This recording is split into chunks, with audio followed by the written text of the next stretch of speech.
retrofit projects.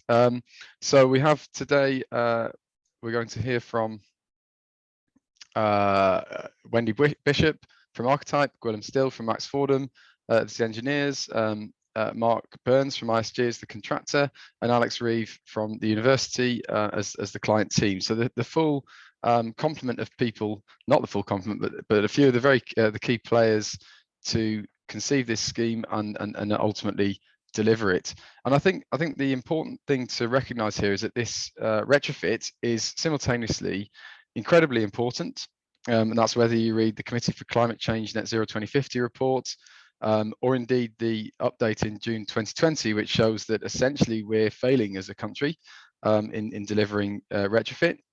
Whether you read the heat and building strategy that reinforces that importance in terms of enabling a reduction in energy demand of buildings, the carbon emissions associated with that, and the transition to low carbon heating, or if you look at the LETI, the London Energy Transformation Initiative retrofit guide, you can see in there some of the complexities that are faced when trying to retrofit buildings. And so I'm delighted to welcome the speakers today and thrilled to have them here to take us through this talk. And if you just bear with me 1 second, I shall hand over to Wendy.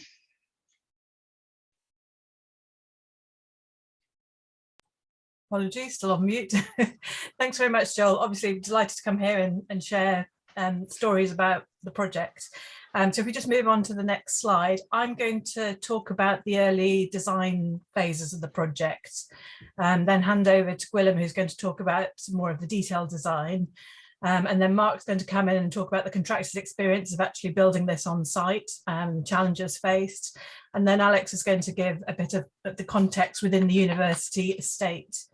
So if we move on to the next slide, the building is situated in the central Cambridge conservation area. It's at 1 Regent Street, so on the corner of Regent Street and Park Terrace next to the University Arms Hotel. And if we flick onto the next slide, it's obviously an existing building that we're doing a refurbishment of. It was built back in 1939 as a telephone exchange, but it's had a variety of uses over its life. Most recently, since the late 90s, it's been an office for Cambridge Assessment. They moved out just before we started the feasibility work for the project. So it's largely the original 1930s construction. There's an extension to the rear to what was the car park area that's now becoming part of Emmanuel College, and that was probably added in 98 or so. There's some extensions to the roofs, but it's largely the original construction with some oddities. And I think it was a fairly conventional fit out back in 98 that we're looking to massively improve on. So if we go on to the next slide, this summarises our brief and targets when we started the project.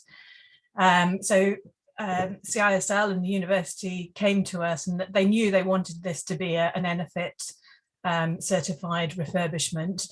They also wanted to meet BREEAM Outstanding, and during the feasibility stage we were also looking at other sustainability standards, and we considered SCAR, but we ended up agreeing to add WELL building standard to the list of standards because we felt it overlapped quite nicely with some of the building related issues, but also added in quite a number of people related issues into that mix. So there's kind of a nice balance there of issues being covered by those three.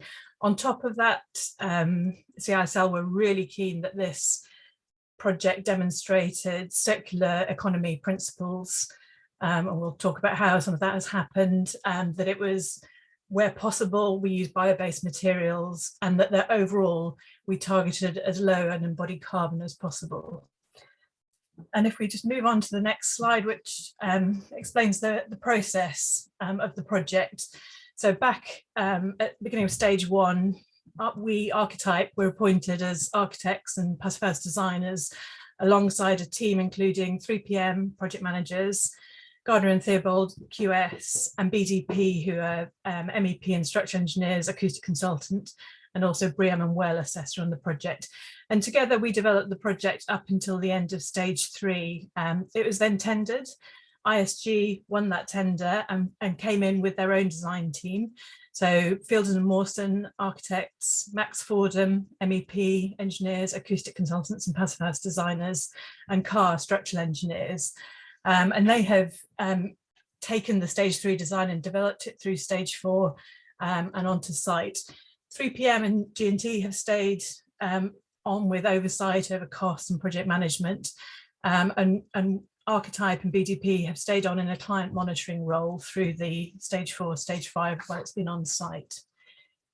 If we skip on to the next slide, so this is just an idea of what the building looked like before work started. So the original building with its 98 fit out. And then the next slide, which kind of illustrates the strategy. So this is right back at the beginning of stage 1 of the project, where we're just getting to grips with it and kind of working out the overall strategy for how we were going to refurbish the building. Obviously, Passivhaus is a comfort standard, but that comes with upgrading fabric first, so insulating the building in as complete a manner as possible, as well as making sure it's airtight. So the strategy has always been to insulate internally. Obviously, we're in the conservation area here, so I think trying to do anything externally would have been a real no-no.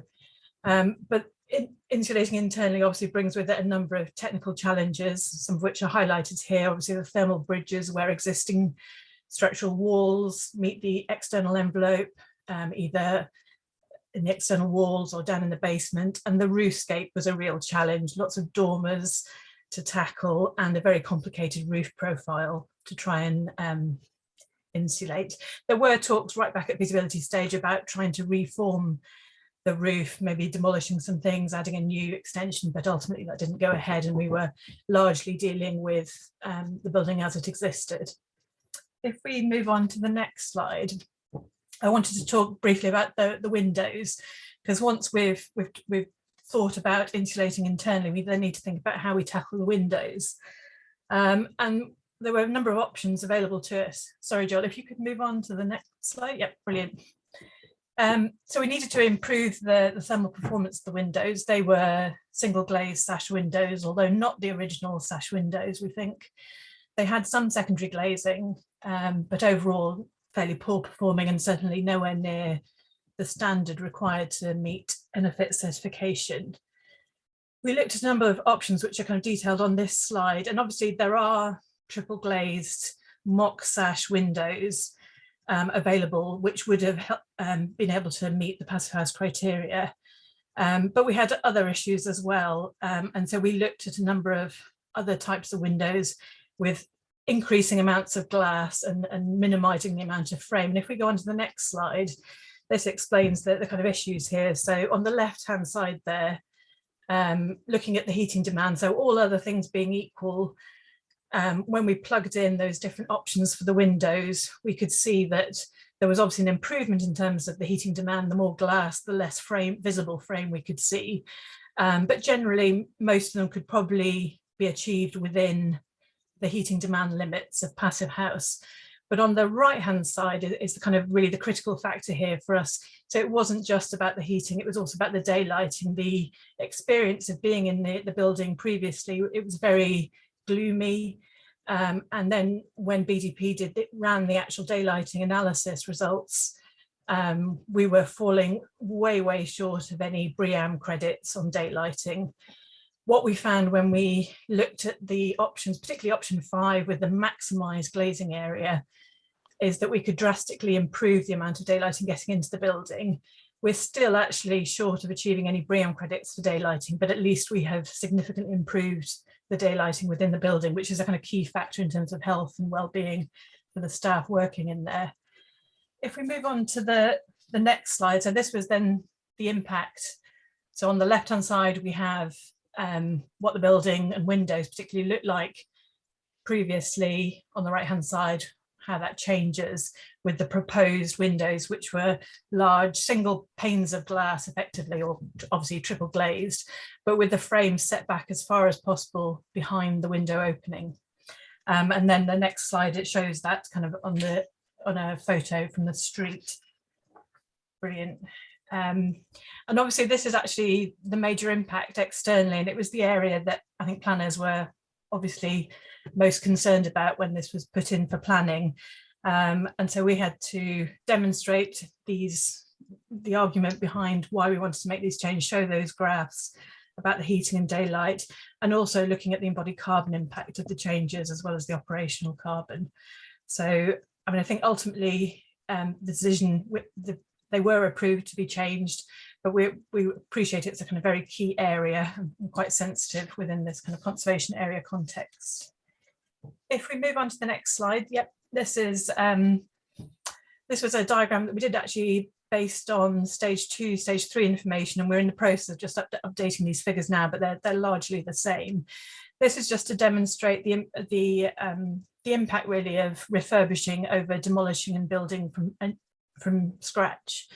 On the left-hand side, this was a graph showing the amount of embodied carbon based on the A1 to A5 carbon, the upfront carbon that's effectively been invested into the existing structure there. And obviously, if we were to demolish that, all of that kind of gets lost, and we're going to have to build something new, which even if we kind of aim for something that's kind of lowest LETI target 2030, still about 350 kilograms of CO2e per square metre, versus refurbishment, where we can keep a large part of the structure, and particularly the kind of carbon intensive bits of structure, the steel, the concrete and the bricks, are largely left intact. We are obviously changing the windows, partitions, floor finishes, ceilings. So we are losing some invested embodied carbon, and we're bringing some more in, but the overall impact is much, much reduced. So we think we're probably around about 200 kilograms of CO2e per square metre at this stage, to be finally kind of firmed up based on stage 5 information. And then finally, my last slide was just a summary of the stage 3 strategy. So this is where we got the design to before we handed it over. So we had internal wall insulation, as I've talked about. That was also addressing our air tightness, looking at triple glazed windows. Some other key things were looking at task-based lighting with intelligent lighting controls, exposing the ductwork internally. So we were looking to not put back any of those lowered ceilings that we'd found in the site, because obviously that was impacting on daylight. Generally, there's been a strategy of trying to reuse some of the FF&E that we found on site where possible. CISL are really keen to get plants into the building just for their to promote access to nature. And then floor finishes. Actually, when you're not building a whole new structure, we discovered that the choice of floor finishes could make one of the biggest impacts on the overall embodied carbon. And so we made a conscious decision that, you know, where possible in kind of general office areas, we have exposed the existing raised access floor finish and only chosen floor finishes such as cork, some carpet in some of the areas where we functionally need a different floor finish, or we want to differentiate things. And that's really helped kind of keep the embodied carbon down. So now I think I'd like to hand over to Gwilym to talk about the detailed design. Great, thanks very much, Wendy. So yeah, I'm going to talk through, obviously we've had a really clear view of what the strategies were at the end of stage 3, and I'm going to talk mainly through the detailing and touch a little bit on the delivery, and then hand over to Mark, who can give you the kind of warts and all view of what it's like inside the building. So next slide, please, Joel. Thank you.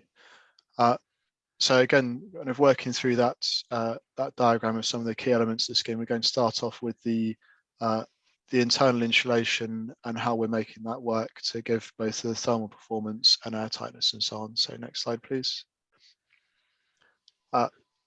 So we've got those constraints of the kind of planning context, meaning we've got internal wall insulation. So what we want to achieve with it is really good thermal performance, a robust way of achieving high levels of air tightness, both for energy use and comfort, and so on.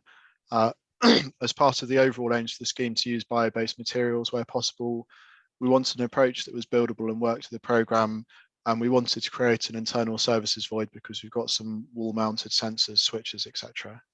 So the challenges are we've got internal wall insulation, we've got an existing building with solid masonry, and we've got a mixture of different build-ups. So the west end of the building, which faces onto Regent Street, was the original building, and then towards the east end there was a new build element with some steel primary frame as well. So all of that leads us to some moisture risk that needs addressed as part of the design. So next slide, please.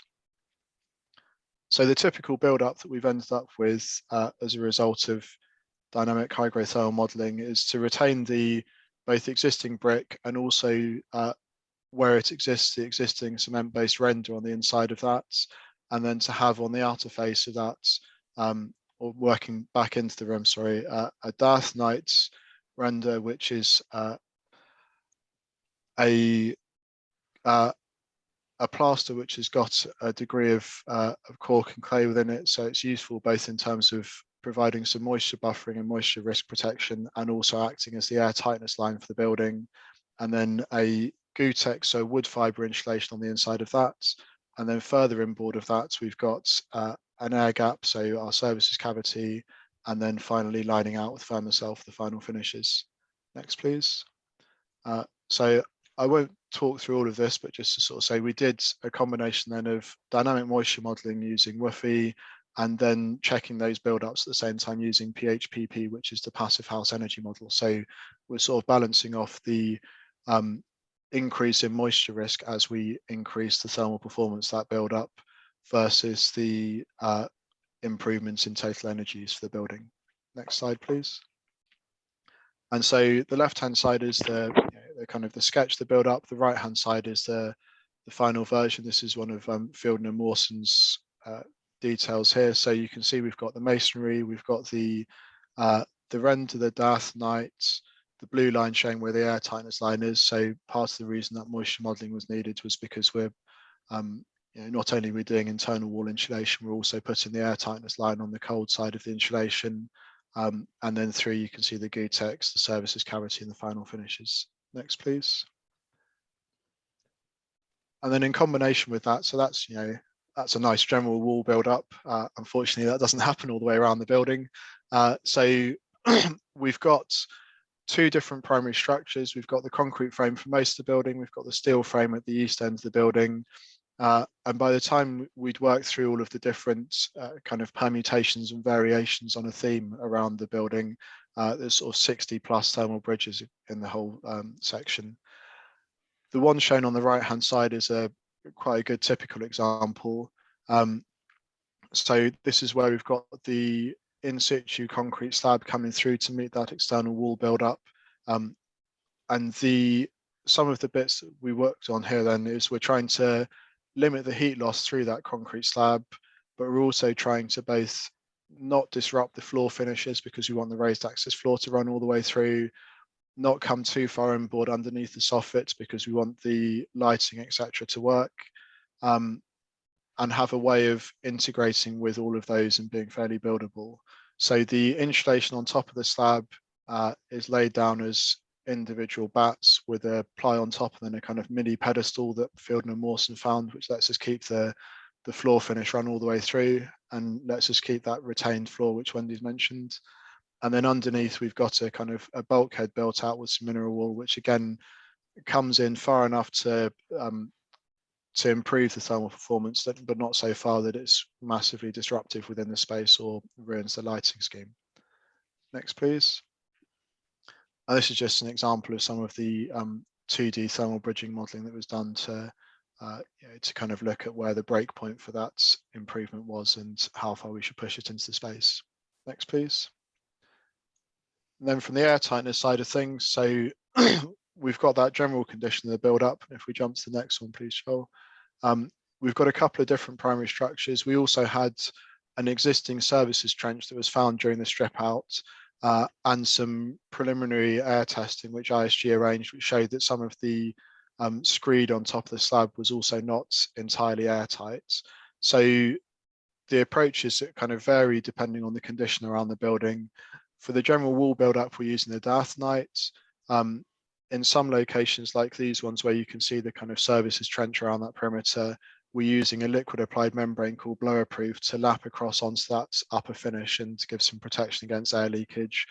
And then the usual sort of tapes and membranes for other miscellaneous penetrations and interfaces and so on. Next, please.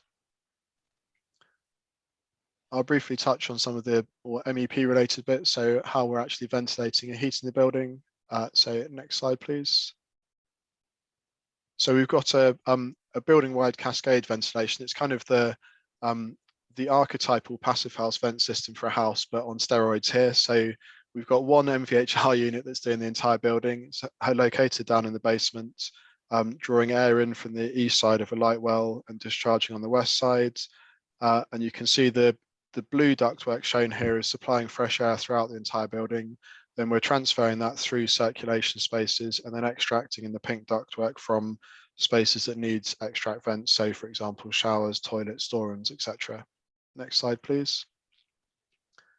And then because we've got quite a range of different conditions through the building, the space heating has been developed to match all of that. So there's a range you can see here on the floor plan between large expanses of open plan office seating through to cellular meeting rooms in the bottom left-hand corner, through to higher density meeting rooms as well. Next slide, please. So we've got a combination here then of the central ventilation unit, which has an integral air source heat pump and is doing the bulk of the space heating from that, and sending that warm air through the ductwork throughout the entire building. And then in some localized spaces, a few electric panel rads to provide supplementary heating, and for the really high occupancy spaces, some local fan coils, which will be able to provide comfort cooling in summer where the general NAT vent system starts to break down a little. Next, please. And then on the lighting side of it, so as Wendy said, we've kept with the same kind of intelligent lighting controls and localized lighting control. Next, please. But what we found during the kind of detailed design period was ISG managed to find some reclaimed fittings from another office project they were working on. And so we've managed to repurpose, re-warranty and reuse those within the building. So it's fixed lighting, but it still has all of the local control that the original strategy had. And we've got photo cells for daylight dimming and PIRs for presence detection. Next, please. And then hot water has been an interesting topic on the scheme. So in the middle, we've gone for fairly low flow electric showers with, again, minimal distribution losses. The right-hand side has got, we've got points of use water heaters for general outlets like wash hand basins, kitchen spaces and so on. Again, all very close to where it's used, trying to minimize distribution losses and trying to minimize the unwanted heat losses, which have an impact on summer comfort. And then on the left-hand side, we've got zip taps, which I think Wendy and I have spent more hours than we'd like to count doing calculations of exactly how much energy use they'll involve. They're a mixture of ones which are being reused from CISL's other facilities and a few new ones for the scheme as well. Next, please. And then the last part that's been really interesting for us as well, I think, is the kind of involvement with the client fit out, talking with them about the energy use of everything from, fridges, washing machines through to the big IT stuff.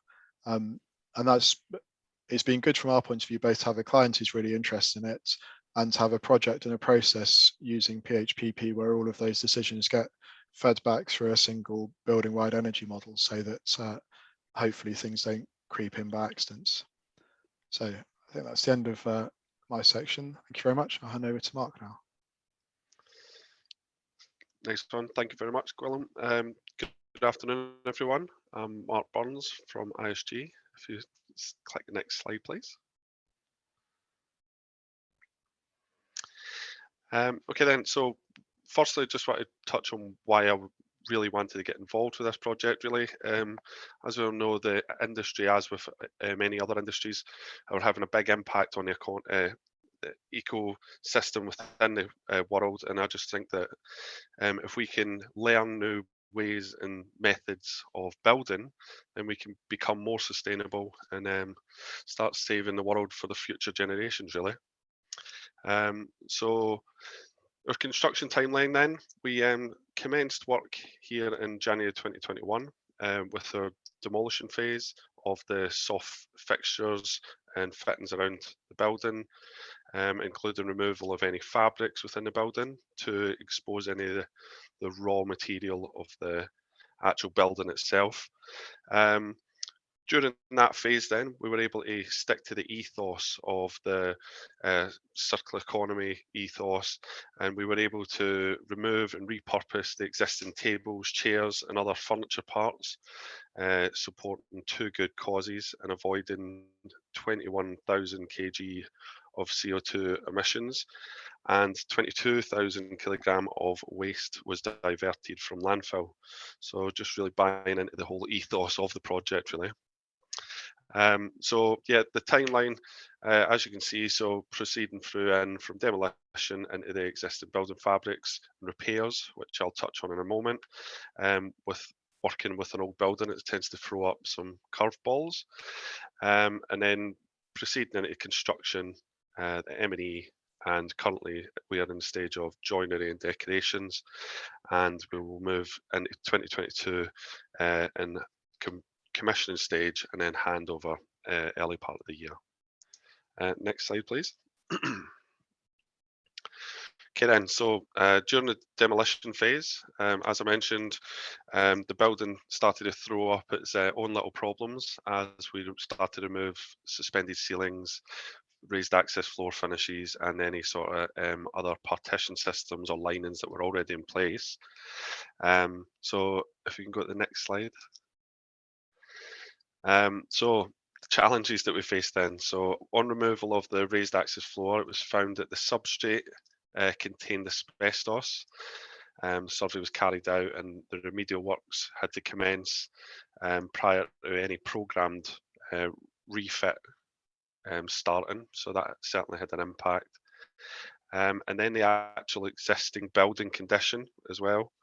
As you can see, it's in quite disarray on removal of the ceilings and the suspended ceilings, which are so modern within refits of 1998, I guess, that just hide everything underneath everything. So yeah, on exposing that, then we had to make both structural repairs, ensuring fire integrity, as well as obviously achieving that aesthetic finish that CISL would like for their building. And then we also discovered some underfloor heating trenches around the perimeters of the building that needed some remedial works to ensure that we that maintained our accreditation for Passivhaus and the air tightness of the building. And then also in the basement space, on removal of the wall linings in that area, we discovered that there was some dampness within the basement space. And again, all these repairs and remediation works, and also revisiting the design for some of the areas to ensure that we still maintain the thermal bridging and the air tightening properties to achieve the accreditations, certainly hindered the start to our programme. So if you move on to the next slide then. So what do we have to do then? So we had to go in and make repairs, as I mentioned, both structurally, fire integrity, and also the aesthetics. So instead of covering everything back up with any sort of non-friendly materials, plasterboard, etc., we opted to go with a plaster skim finish, very thin finish, to try and ensure that we didn't use too much excessive materials. And then in terms of the floor plate and the asbestos was removed, and we applied a blower-proof material, which creates an airtight line leading up into the walls to ensure that we maintain that airtightness. Next slide. So this is just a little video of just demonstrating the installs of some of the windows within the building. As Wendy mentioned, a lot of effort, a lot of work went into choosing the right windows for the project. So these were installed by our specialist contractor. And then also this is the diaphanite product being installed. So it's the spray render type system, as Gwilym explained. That's applied to the walls to create that airtight line and reduce moisture as well.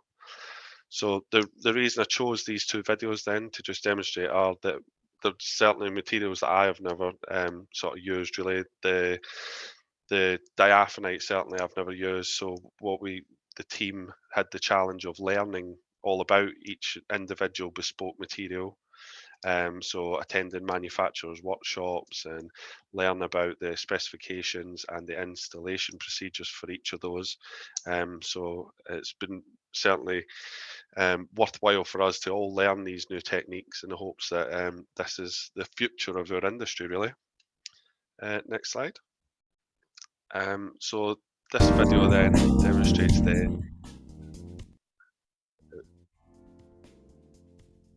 this video just demonstrates then the intricate design of the wall linings and the system being installed. So I'll just let it run through.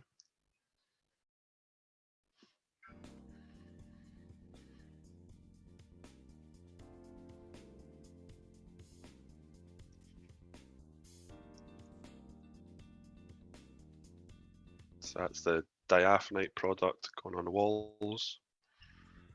Then that's flushed out.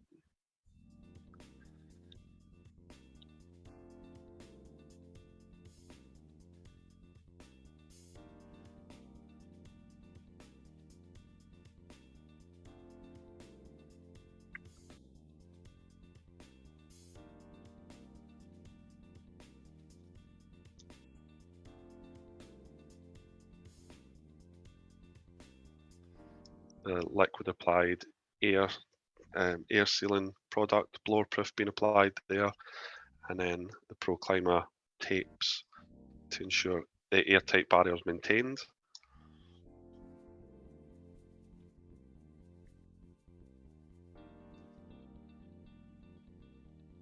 So Sonos spray is our acoustic spray render that was applied to the soffits to ensure for its acoustic properties, that's what it's chosen.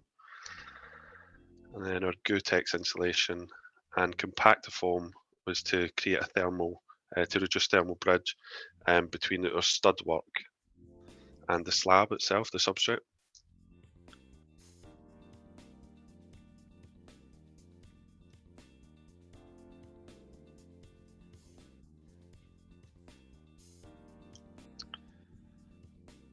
And then our repurposed raised access floor from the existing is installed, and as we mentioned, it's the finish in a lot of these areas. And then the completion of the wind framers and the window reveals, decorations, and then the installation of the windows.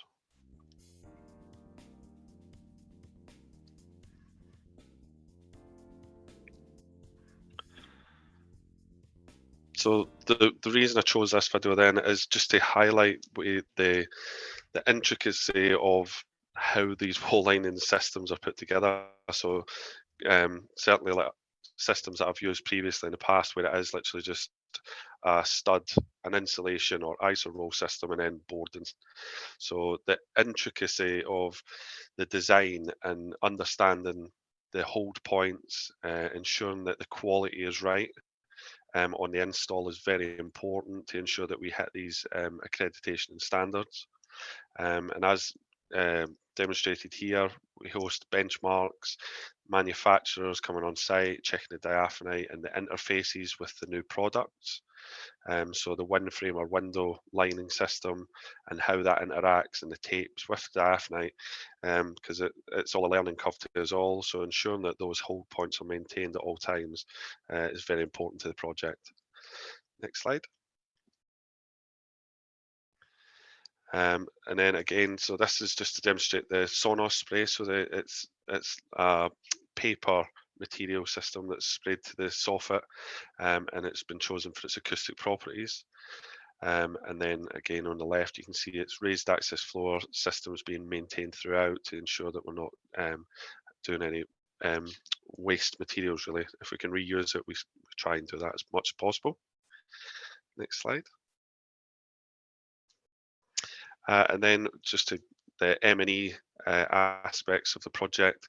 So it's just giving you some examples of the large ductworks that's running through, as Gwilym described, our exhaust systems and intakes. So it's very intricate design, and with the upgrading of this type of building, as we mentioned, it's a 1930s building that is normally used to breathing on its own, and now you're trying to turbocharge that system and ensure that the air is staying within it that should be staying in it, and it's being exhausted where it should be getting exhausted. So it has been quite a challenge to ensure that's just right. Next slide, please. So this is what stage we're currently at then. So we're installing decorations, and the actual building aesthetics are starting to go in now then. So we're installing internal doors and glazed partition systems.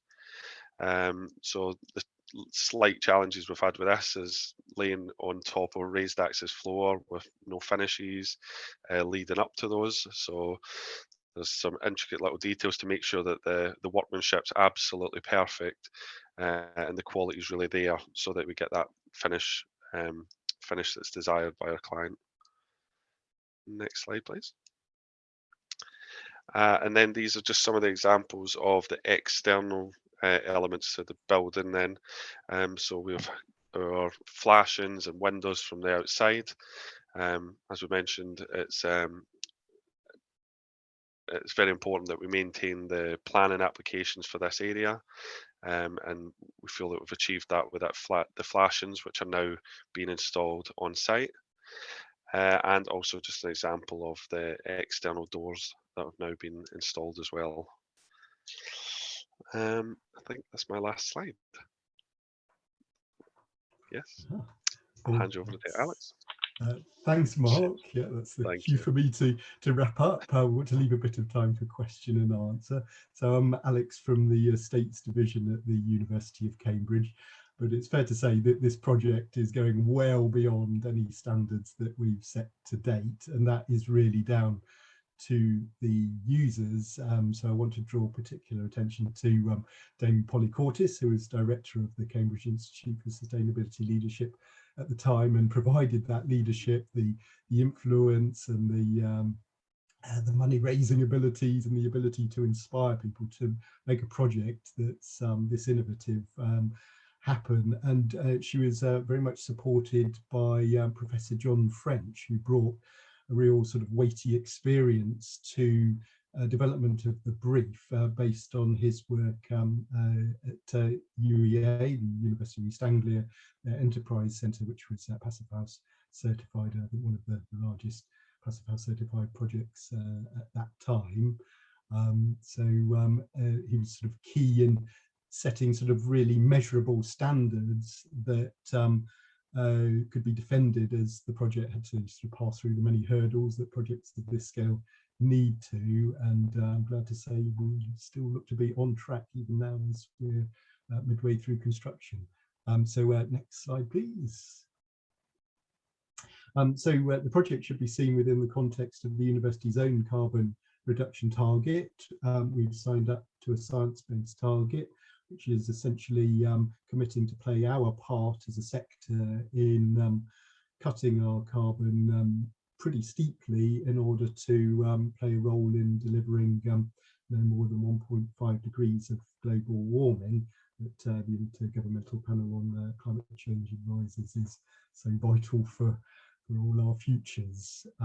So clearly we've got a big estate. A lot of it is pre-war of a similar nature to this project, so it's a great precedent for us to learning for us to build on. So next slide, please. Here's a bit of before and after. The energy bills before handover were pretty high, but not unusual for a building of this type. It was a very great pleasure to be able to contact our utility supplier and say we want to disconnect the gas forever, please. It's an unusual request, and hopefully there'll be a lot more of those coming through the system. What we're hoping to achieve is below 60 kilowatt hours per square metre for the building. I'll certainly be looking at the sub-metering for the project after handover. So there'll be a detailed post-occupancy evaluation, which we'll certainly hope to share with the public generally. So next slide, please. And within the context of the university's capital projects process, we've been looking at getting carbon much higher profile and much earlier in the decision-making process. And I think this is really useful feedback for that, this project. So the importance of embodied carbon, Wendy talked about, and we've got a great benchmark now, having sort of measured this building so thoroughly. It's fair to say MEP services are, there's a fair degree of uncertainty, but we are looking to be under the 200 kilograms per square metre mark. And so by looking at those benchmark figures right at project inception, can start to inform, are we going to really build new or look at refurbishment, and get those conversations happening at the right time. And clearly operational carbon is still there, but it's hugely curtailed with this project, and we're looking over a 30-year time frame so that we can look ahead to decarbonisation of the grid and take that into account. What we're not yet doing is looking at the sort of ongoing maintenance, repair, refrigerant leakage types of the carbon emissions, but ballpark figures, they are pretty small, but watch this space, will start to get better as we go on. So next slide, please. So life cycle costs are the other key thing for helping this project happen. We are probably paying a premium on a normal refurbishment, but when you look at everything through a lens of life cycle cost, it starts to look much better value. So this was one of the graphs from the cost managers reporting. So clearly we're looking at much lower operational energy costs, but there are other things that we're not seeing that aren't immediately apparent. So we're not seeing a great big air source heat pump hogging all the roof space, for instance. It's incredibly minimal as per Willem's description. We're not seeing perimeter radiators all around the building, taking up space and needing to be maintained, and we're not seeing a substation, you know, to electrify a building and move away from gas. You could easily just squander a lot of electrical engine energy and have ongoing capacity charges. We'd have had to find space for a substation, see, pay UKPN a handsome amount of money. So when you take all that into account, things start to stack up. So next slide, please. We've had to, obviously, just now we've had to gallop through, so there's a lot more interesting stuff to say about this building. So a few professional journals have already been taking an interest. There are a few articles out there with a few links on this slide, but keep an eye in particular on the Cambridge Institute for Sustainability Leadership website, where they've got a page dedicated to the building. There's a great little film about the building, and what is to come is a detailed case study that should be published in 2022 that will give a lot more detail. Final slide, please. So finally, I just wanted to pay tribute to all the team members of this project. It couldn't have happened without them. In particular, Envision Group, the key funders for the project, with support from European Regional Development Fund. All the consultants that we talked about. Fit Out is being developed at the moment to similar standards as the main contract. I shall, I've probably said enough, so I shall hand on to Joel for a few questions, and hopefully we can give you some useful answers. Thank you very much, Alex, and indeed thank you very much to everyone. I mean, that was fascinating. I mean, it's a whistle-stop tour of many years worth of hard work, as these presentations always are. And I wanted to pick up on this phrase that's, I cycle past the hoarding, not every day, but a few times a week. This is not an ordinary project, but it needs to be, and it's in bold, and it got me thinking the first time I saw it. It was the first time I'd heard the phrase in relation to this building, and indeed my 9-year-old daughter, as we walked past it on Sunday, picked it up and asked me what it meant. And as I tried to summarize basically everything that you've just said to a 9-year-old with about a 30-second attention span, that was quite a challenge. And what struck me through the whole talk really is the interface and the need for energy and direction, you know, across the whole spectrum, from clients through to architects and designers, and that industry expertise in the delivery through ISG, and indeed there are many subcontractors and all of that expertise needing to come in together. And the rigor that was imparted and necessitated by that very ambitious brief, for that to generate these outcomes really isn't easy. And when I pick up on that phrase about this isn't an ordinary project, I did some looking before we came on. There are 79 certified Enefit projects in the whole world. 13 of them are in the UK, and all but one are single domestic dwellings. And the one that is a non-residential building is a 98 square metre church in Huddersfield. So I think it's safe to say that this project is setting a very strong precedent and is raising the bar, which is not a trivial thing to do. And I think many people on this call will be thinking about that and thinking about their own projects and trying to align their own clients' expectations, and every project has different pressures. So I'd like to start off by asking the team, every member on the team, please, if you wouldn't mind. You've obviously been through a very expansive exercise in terms of exploring options and coming to conclusions and dealing with compromise and technical hurdles through the design through to delivery and indeed setting the brief. If you could take one single lesson to, dare I put it in inverted commas, a normal project as it is in 2021 before this is an ordinary project, what would it be? One single lesson, and I shall stop sharing the screen. I'll open up with whoever wants to take that first. Don't all shout at once. In terms of the construction on site, the biggest hurdle for us on site has been learning the new materials, learning what the real obstacles are with those materials, not only just during the installation, but also during the procurement phase. Because, like you say, there's so very little within the UK of these types of projects, to try and secure the materials and get them to site in a prompt time, which would normally be quite, well, I won't say quite an easy task, but normal day-to-day materials you can tend to get on site, you can tend to get them installed pretty quickly, you can find that installer out there. But to secure the materials, procure the materials, and find the specialist skilled tradesmen to ensure that we've got the quality to meet that accreditations has been a real challenge. But I'm sure looking forward that this is the future of the industry, and that will hopefully our younger generations will be re-skilled in the installation of stuff, and that'll be the future, and we'll secure materials a lot easier going forward also. Thanks, Mark. That's excellent insight. I'll go with Wendy.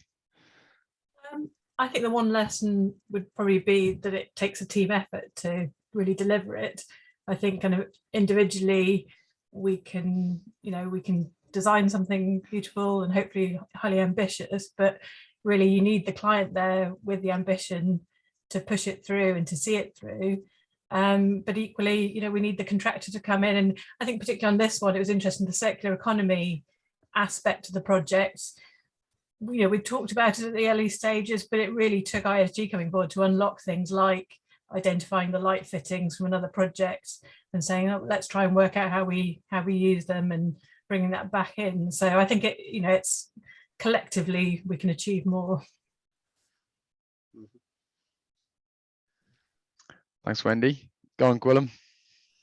I think I'd probably sneak a cheeky 2 in then. So kind of picking up on Wendy's point, I think the brief at the start and having a client with a really clear vision of wanting to kind of push things helped to, certainly from when we got involved, helped to orient the whole design and contracting team around what we were doing, which was really good.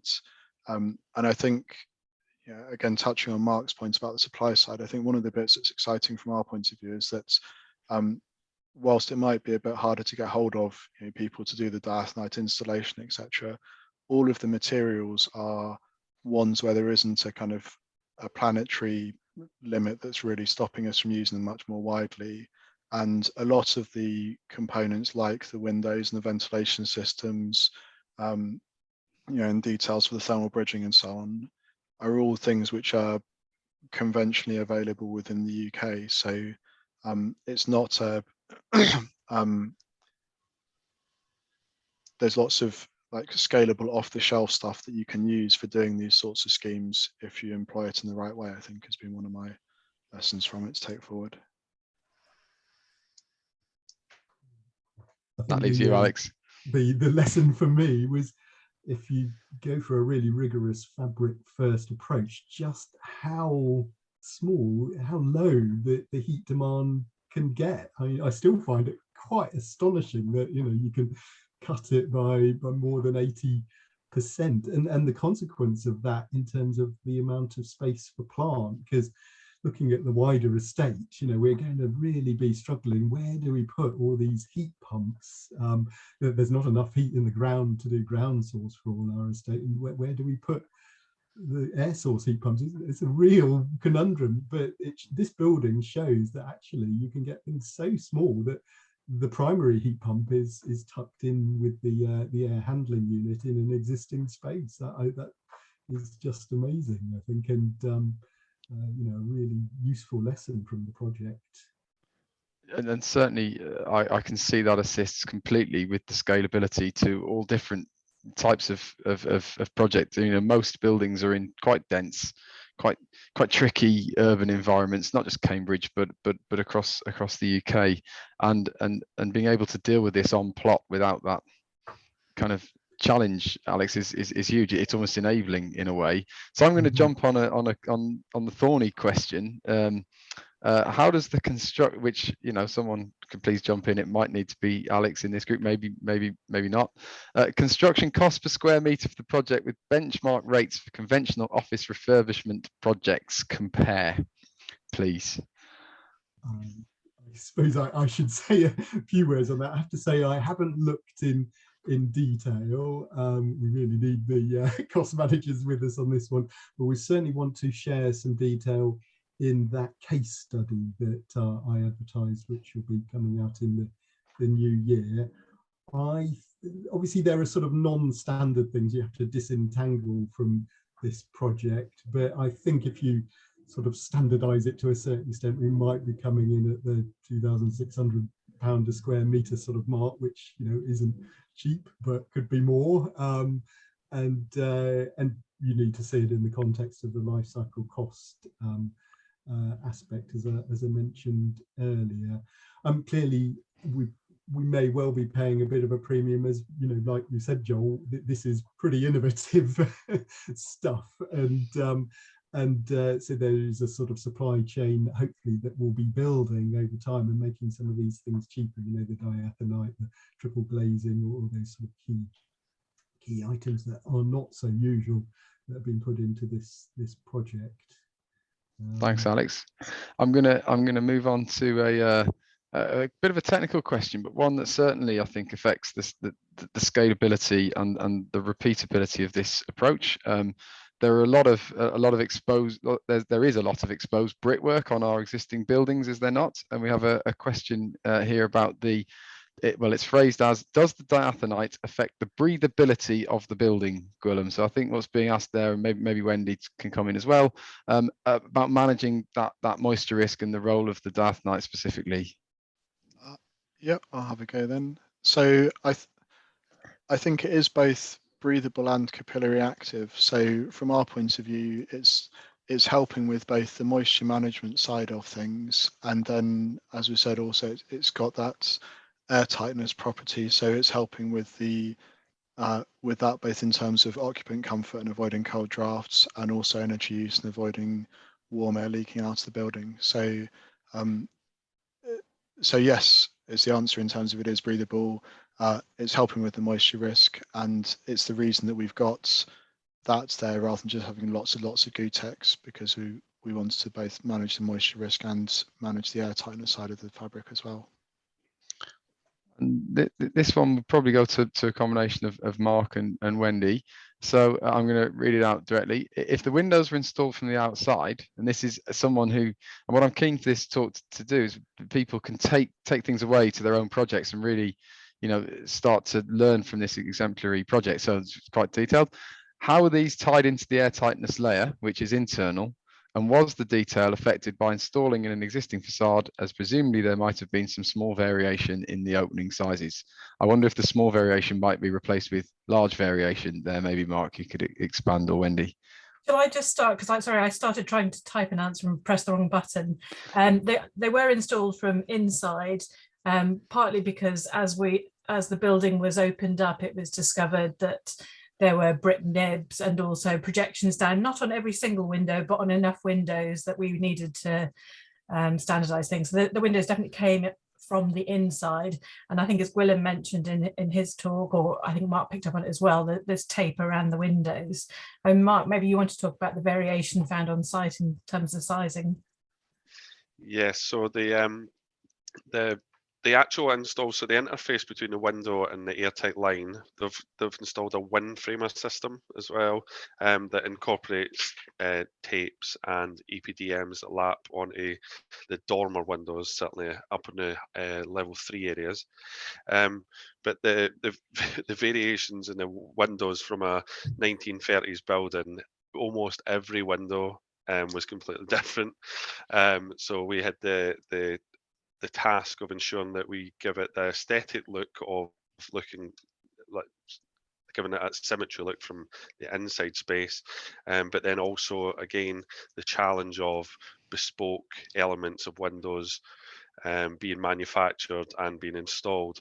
We were very lucky to find a very good specialist supply chain who really came on the journey with us, and the client came to site, made that assessments, made sure that it was the correct installation to meet all the accreditations, and yeah, they were really helpful in ensuring that we installed on time and, as I mentioned, to the quality required. And Mark, we're being asked as you speak, who supplied the windows and where were they manufactured? Oh, manufactured, right? That's a challenging one. I might have to come back to that one. Maybe start with who supplied them.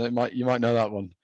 Yeah, so our installer is the G-Tech, and they were very helpful on site. And yeah, I don't know where they were manufactured. Actually, I do apologise. I'll have to come back to you on that one. So maybe it can make the write up. So I'm going to ask one last question, and I think it's one that it's recurring whenever anyone mentions a deep retrofit project such as this, is the impact on the usability of the building in particular. So we if you could talk very briefly, maybe Wendy, to impacts on ceilings and head height and indeed floor area. I know you've typed it in the chat there, but the loss of floor area, just to kind of set that in context, and for others maybe to make a judgment as to whether they see value in that lost floor area.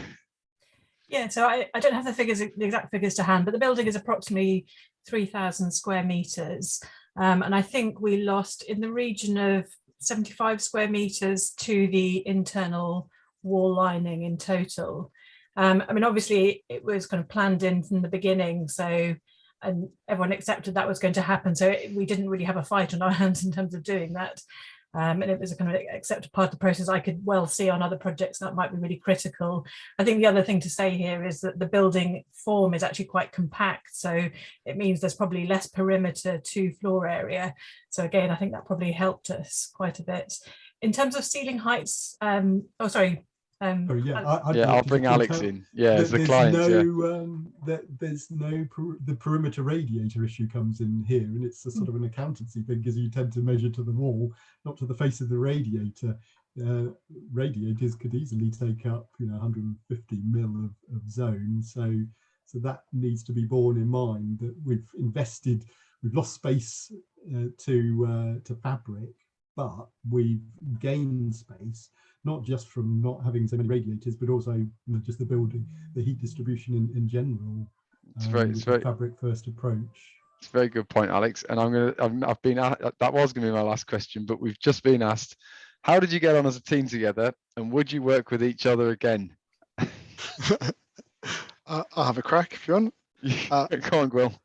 I think it's been good. I mean, ask us again in a couple of months when it's all being handed over, but overall it's been very good. It's been nice to have the sort of level of collaboration that's been going on with I'd say a healthy level of debate about all sorts of different issues.